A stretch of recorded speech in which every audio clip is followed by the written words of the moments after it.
Okay, well, thank you for joining us, everybody. My name is Steve Grubbs. I am the founder of victorystore.com, and welcome to our victorystore.com Yard Decor University. Today, we have a very, very smart yard decor expert with us. We have Chris Ann Dale. Chris Ann, thank you for joining us, and you have flamingos to go. Is that right? Yes, sir. Yes, sir. I sure do. Thank you so much for having me on here. You know, I love to help any way I can to share my experiences with our industry. Wonderful. And now, of all the people I've interviewed, I believe that you are our veteran in this business, long before others got into it. So first, Maybe so. Tell us first how long you've been doing this, and 21 years. Okay. First, how long you've been doing it, and second, tell us how you got started that long ago. Okay, absolutely. 21 years. It'll be my 22nd year come June, so I can almost say 22 years. I got started because of a need in my community, and we did not have stork yard signs. We had one that was like an hour away from town, and we had a need in our community. So what do you do when you're scrappy? And I wanted to stay home with my newborn baby instead of going out and putting him in daycare and getting a new job. We were new into our community. So what do? You get scrappy, and this is what a lot of people have had to do in the past year. So I feel like it's a come full circle. That's wonderful. And you know what you hit on there is the first rule in being a business owner. Find a need and fill it. And that's what you did. So Absolutely. Clearly, you started with flamingo flocking, which is its own sort of beast, and you have evolved into something much more sophisticated. So tell us what your business looks like today. Absolutely. So for anybody who doesn't know me, first of all, I want to thank everybody for tuning in, and thank you, Steve, for this opportunity.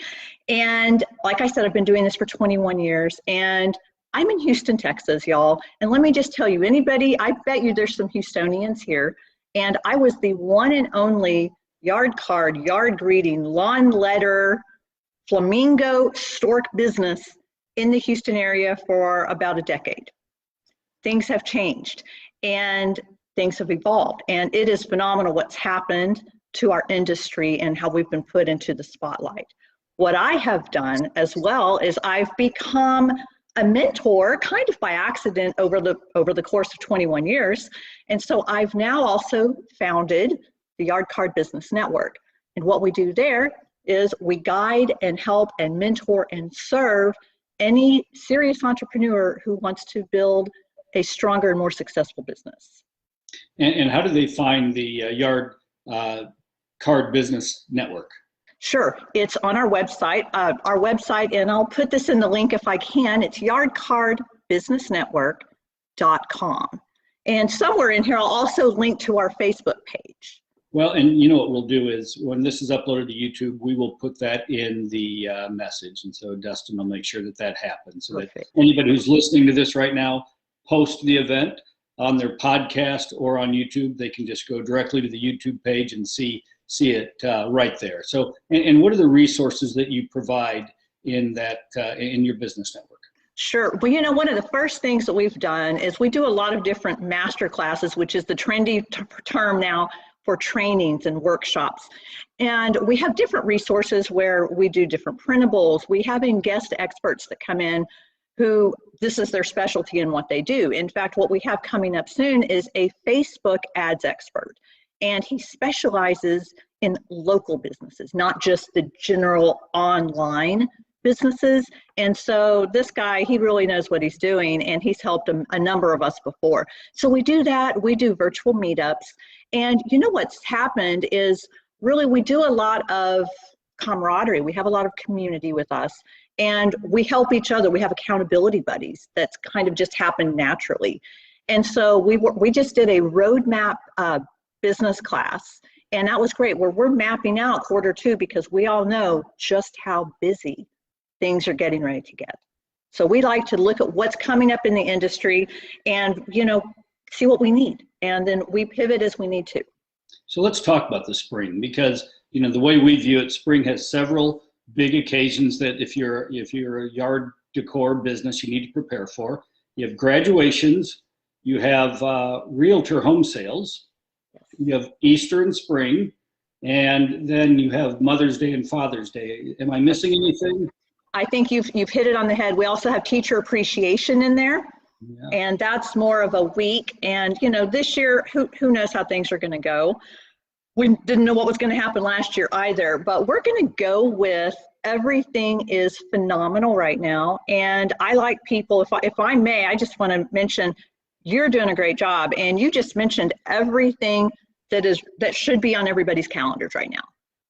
Yeah, and you're right. And you have to think ahead, because the way I view it, you want to start marketing about 4 weeks in advance, in whatever the marketing looks like. We're going to come to that in a little bit, but you want to start marketing 4 weeks in advance. You probably want to have a little bit of inventory ready to go, but then take a look at your market. And what we are doing now for our customers, something we couldn't do a year ago, but now if you need something, we ship it out next day or within 2 days, and so it's going to show up at your door pretty quickly.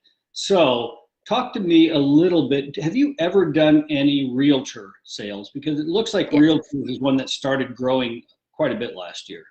Yes, I have. And I've done that for years. What's funny is a lot of the things that are now coming up as looking new, we've done. And it's a really good testament to what happens with trying something over and over, because just because you do something 10 years ago doesn't, and if it wasn't a huge success then, doesn't mean it won't be a huge success now. Back in the day, realtors were like, why would you really want to put something in the yard? And I had a few key realtors that they are my clients. And when they had a new home closing, I was the one that would come out and I would make sure that we had that done. And it's just like babies, so those things can move. And so you've really got to be, flexible and be able to move your schedule any time you want. What has transitioned is sales, so that you're the one that helps provide the custom signs, such as something from Victory, for your realtor. And so it's real tricky these days between them wanting to go do it on their own, because everybody has the internet now, versus wanting to work with their local rental company. And it's building that relationship with them that I think is really key more than ever. Yes, yeah, that's good advice. And so thinking about realtors, what is the best time for them to use yard decor services? Is it when they're having an open house? Is it to do something that, this house is for sale? Or is it when they've closed on it and they want to celebrate?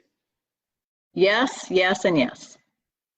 Any and all of the above. I think it's a great housewarming gift, but it's also great for open houses.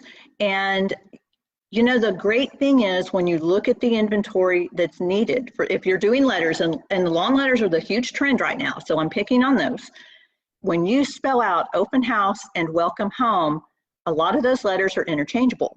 And so what would be a great set is something that had the additional letters with it, so that you could have welcome home or open house and make it interchangeable.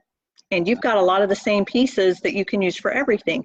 And I think building that relationship with a realtor and letting them know, hey, you've got 4 open houses this month. Let's go ahead and get you on the books for, let's say, May.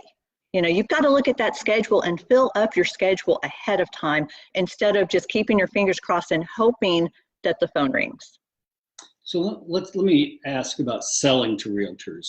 Do one thing that seems easy to do is the realtors are generally on busier streets. So can you just drive your car down the street and walk in and leave them a little flyer, or do you call them or email them? How does that work? Simply, this day and age, I would email them, because most of them are not working in an office. And that's not just because of COVID. It's also because they are generally out and about, and they are not normally just sitting in their office accepting people to come in. They really are normally just working with clients, and you might get to their assistant at a realtor's office. But this day and age, I would create a relationship with them. Start with your community, literally your neighborhood, any of your friends of friends who would recommend a realtor. When you've got those connections, that's what's powerful.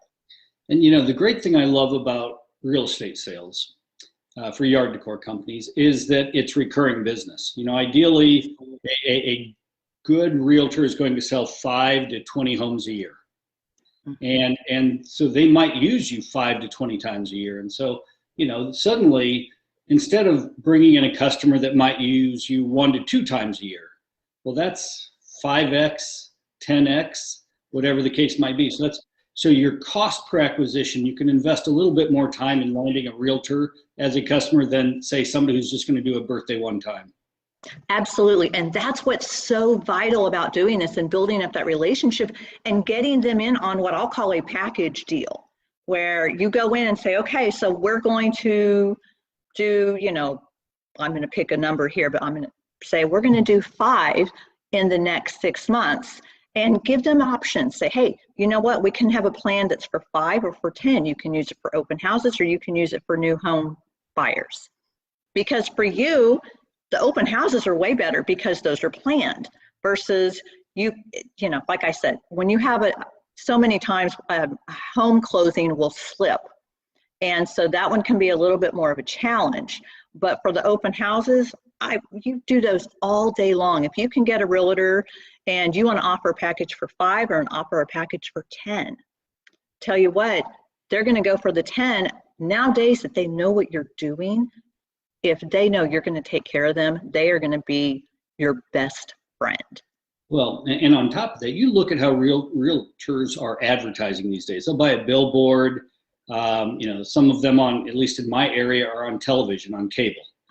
And so they might be spending on that billboard $1,000 a month. Well, they can spend $1,000 with you over 6 months and have 10 setups. And those setups, and I keep coming back to this because I want people to think in these terms. You can go to your state Department of Transportation, you can download how much traffic goes by a particular road. So, you know, if you have a road that has, let's say, 10,000 drive-bys a day, well, that's 300,000 a month, 3 million in 10 months. So let's say that you put up something for just 1 month, you could get 300,000 eyeballs on that. Even if it's some repeat eyeballs, that's fine, but your realtor or you as a business are going to get a lot of exposure from that. So 100%. Let's move on to Mother's Day. You ever Mother's Day? Oh my gosh, Mother's Day has been busy when I want it to be busy. I learned about Mother's Day is when I'm working. So my kids are now older, where they are out of high school, and one's in college and one's in the Navy. And so now I am a lot more gung-ho about giving up some of that time. I used to work nonstop for all of these holidays, and this is the thing that's not going to be popular for anybody to hear from me. Sometimes you just got to stop and pause and say, what do you want to work, and what are you giving up from your family time? So assuming you've got a plan and you want to work Mother's Day and Father's Day, you know, any of these what I call one-day special occasions. Yeah. There is so much you can do for Mother's Day, and you can make it into a weekend. And that's what's great. You can start, you've got mothers, grandmothers, aunts. There's so many neighbors. I have a 75-year-old neighbor. I do something for Mother's Day for her all year, every year. And there's so much you can do in your current inventory for it. You don't have to go buy a ton. And you've got some great, very good priced inventory for Mother's Day. Wonderful. Like to hear that. So let me ask you about that whole thing about when you can work and when you don't work, because that's an interesting topic. And I work a lot, but I enjoy working. What do you do? Do you ever, I think when you had kids, you would sometimes offload some of this on your children and pay them. It's a great way to learn a good work ethic. But tell me, what do you do now? Do you do it all yourself, or do you have some people who might help you out? I have a team, and I've had a team off and on for 15 years. All depends on the state of the economy. And my kids have always helped me. Once one of them was able to drive, that helped a lot. However, there is something to be said for finding some helpers, some sort of team members. And you might not be in the place where you think I can hire somebody to help me. This can be something really small. And, having a staff, it doesn't have to be this fancy staff. You can do a couple of independent contractors, one extra person to help you, even if it's something like sorting signs and putting things away, is so helpful. There's so many different facets of having a team member. And it's something we just went over for our business members with the roadmap and getting ready for busy season. There's a bunch of different things that team members can do to help. It's not all just about going and setting signs up. So look at where you're spending your time and where is something that you could maybe give up and somebody else could do it instead of that. Because if you can save yourself this much time, your life, your mental health is going to be much better. Sure, absolutely. Well, and do you find it's better to hire retirees, or is it better to hire high school students and college students? Well, okay, so I have done it from yes, and yes. The challenge with high school students is they are under 18 years old, and so you've got some legal situations there. So that is not something I personally officially would recommend. If you've got somebody that's a neighbor and all that, that's a different situation. But from a stranger to stranger standpoint, I'm not a fan of the high school students unless you have some very good legal parameters because of the legalities of them not being 18 yet. From there, college students are awesome. My favorites are stay-at-home moms. And I've also had retirees or ladies that have their kids out of the house. And the stay-at-home moms have just been phenomenal. I think it's anywhere these days, really. I work with their kids' schedules because that's where I've been. I never missed a class party, a band concert, a football game, nothing. I didn't miss a field trip in all those years. It was hard, but it was doable. So when I bring on stay-at-home moms, it's a phenomenal team because it's like, okay, we get the school calendar out and we block it off, and I know it's my intention for them to not miss their kids' activities. And then we work the schedule around that. Awesome. Okay. We've got about 12 minutes left, so I want to make sure we cover all the questions. And so I've got some rapid fire questions. Go for it. I'm ready. Let's say that you are in your second year of business and you hustle. What should one expect that what's the range of income that they can reasonably expect to bring in a year? Okay, minus COVID, because everything with the pandemic has been crazy. We cannot look at those numbers properly for a regular business year. Look at what you've done in the first year. If it was pandemic year, maybe cut it in half, because who knows at this point.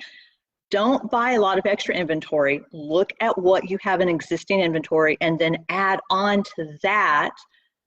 But really, it's hard to look at what an actual number is. If you did in a non-pandemic year and you did $50,000 in income, not gross sales, then you should at least be getting that and add 10%. You should at least be what I call going up and to the right on your income stream. So growing 10% is a reasonable goal.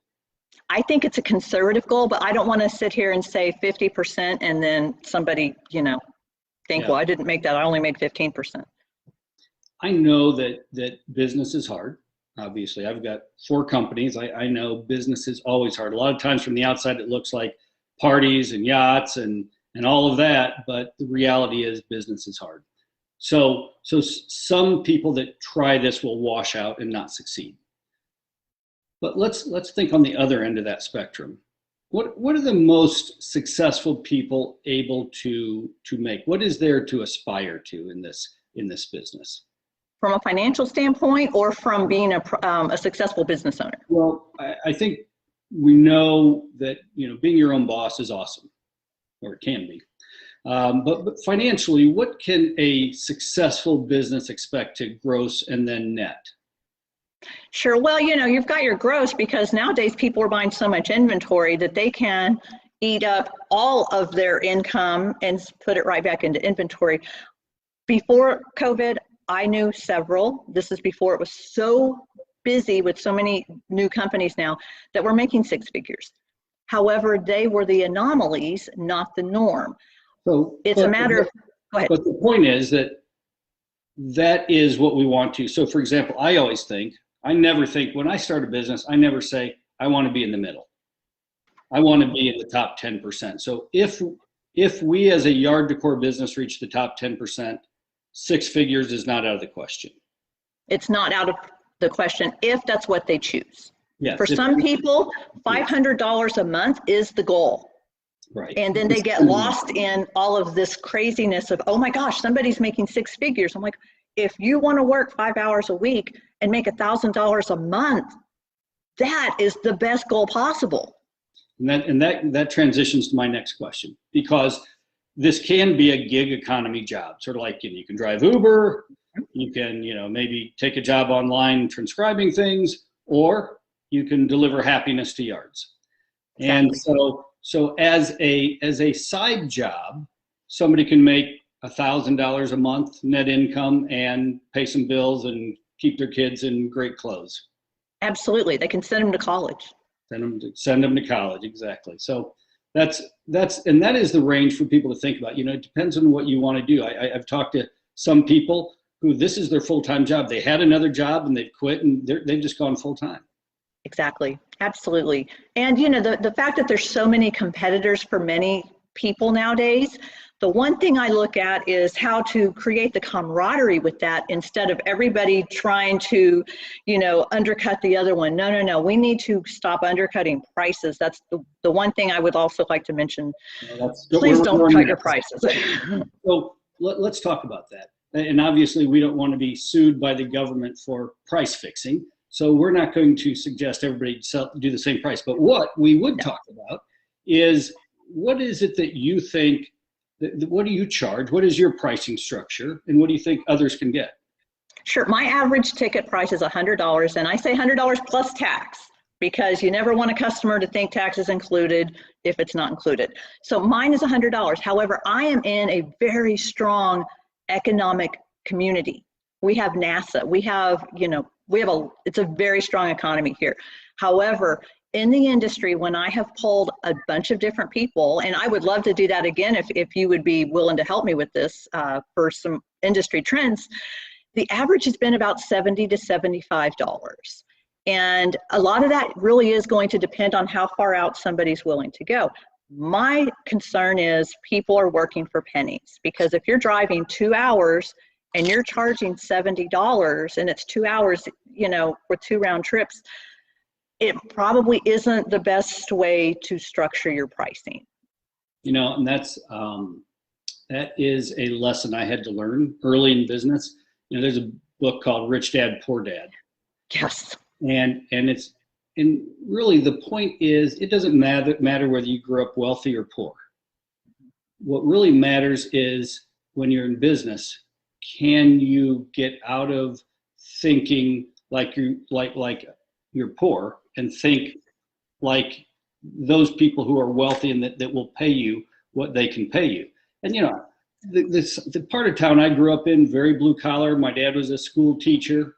We never had any extras. It was always sort of stressful when I'd go, Dad, I got this, I want to go to this camp and it's going to cost this much. And oh yeah, that was stressful. And so when I first started in business, I thought to myself, I was young, I was in my early 30s.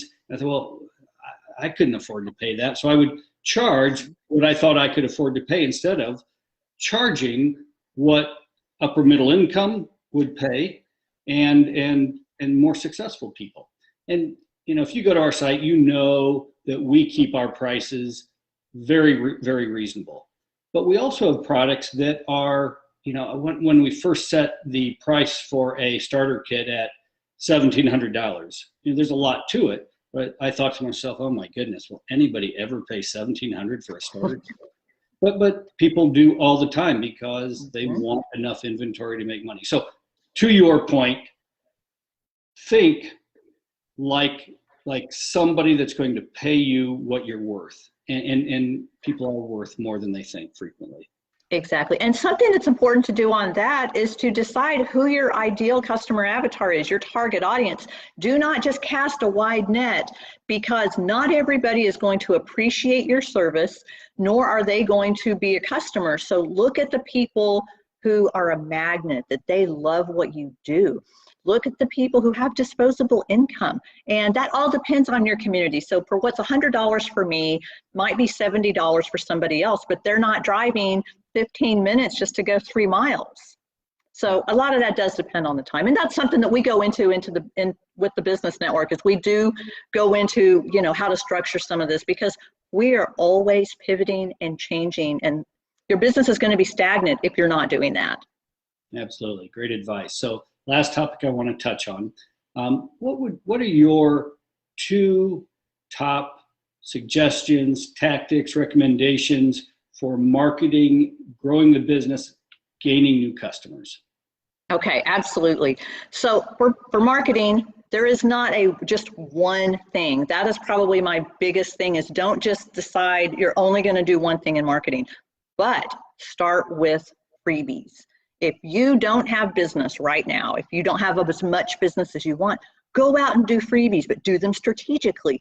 Find those realtors. Find the people that are on the desired neighborhoods you want to be at, the higher end neighborhoods that you can charge your premium pricing at. Find somebody with a connection. You can even leave a flyer at the door and start getting your freebies out. Nowadays we have social media. I'm dating myself because we didn't used to have social media to do any of this. And it was all old school traditional marketing.